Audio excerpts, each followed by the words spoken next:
ရောင်စုံပန်းတွေဝေစာနေတဲ့တောင်ကြားတစ်ခုမှာရောင်စုံလေးပြလေးဟာပန်းဝတ်ရည်တွေတောက်ရင်းပျော်မြူးနေပါတယ်သူကသူ့ရဲ့တောက်ပြောင်တဲ့အတောင်ပံတွေကိုတိတ်ကုန်ယူတာပါဒီလောကကြီးကတိတ်လာတာပဲငါအတောင်ပံလေးတွေကလည်းအလှဆုံးပဲထိုအချိန်ကောင်းကင်ကြီးဟာတဖြည်းဖြည်းမီးခိုးရောင်တန်းလာပါတယ်ငှက်ကလေးတွေအတိုက်ထဲပြန်ပြေးကြတယ်လေကလည်းတရွှေရွှေနဲ့အေးဆက်လာတယ်လိပ်ပြလေးဟာကောင်းကင်ကိုကြည့်ပြီးထိတ်လန့်သွားပါတယ်အဝေးကနေမြေပြင်ကိုဝါမျိုးလာတဲ့မုန်တိုင်းကြီးကိုသူမြင်လိုက်ရပြီးမဖြစ်နိုင်တာမုန်တိုင်းကြီးလာနေပြီလေပြင်းကလိပ်ပြလေးကိုလွင့်စင်အောင်တိုက်ခတ်ပါတော့တယ်မိုးဆက်ကြီးတွေကခဲလုံးတွေလိုသူ့စီကျလာတယ်သူခိုကပ်ဖို့စူးစမ်းပေမဲ့လေကသူ့ကိုတစ်ပင်ကနေကွာကျစေပါတယ်သူ့ရဲ့လှပတဲ့အတောင်ပံလေးတွေဟာရေဆိုပြီးလေးလံလာတဲ့စူးပင်တွေနဲ့ညှိပြီးစုပ်ပြဲသွားပါတယ်။နောက်ဆုံးမှာတော့သူဟာရွှွနွန်တွေကြားကိုအားပြော့စွာကျဆင်းသွားပါတော့တယ်။ငါဘယ်တော့မှပြန်နိုင်တော့မှာမဟုတ်ဘူး။ငါဘဝကတော့ပြီးပါပြီ။သူဟာအစားတော်မစားချင်တော့ပဲစိတ်သက်တွေအောက်ဆုံးထိကျဆင်းနေပါတယ်။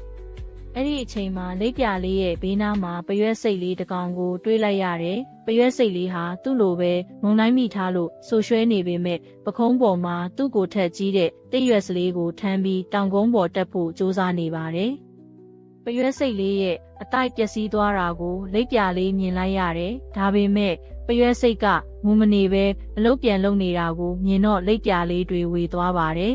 ။လိပ်ပြလေးကအာယူပြီးမေးလိုက်တဲ့ပရွက်စိတ်လေးမင်းပိုင်ဆိုင်တာတွေအကုန်ပျက်စီးသွားတာတောင်ဘာလို့အလုပ်တွေစူးစမ်းနေသေးတာလဲ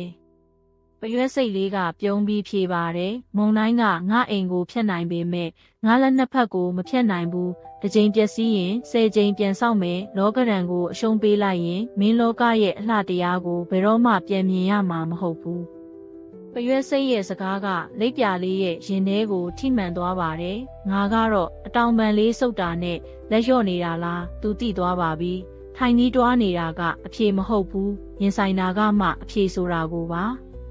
လိပ်ပြရုံဟာရွှွန့်တွေကိုစေးကြောတယ်ပန်းဝရီကိုအတင်းစားပြီးအင်အားဖြည့်တယ်သူ့တောင်ပံလေးတွေပြန်ကျန်းမာလာဖို့နေတိုင်းလေ့ကျင့်ခန်းလုပ်ပါတယ်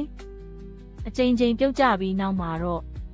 ဒီနေ့မှာလိပ်ပြလေးဟာအားပြည့်နဲ့ခုန်ပြန်လိုက်ပါတယ်ဝေါကနေလေတဲကိုမြောက်တက်သွားပါပြီ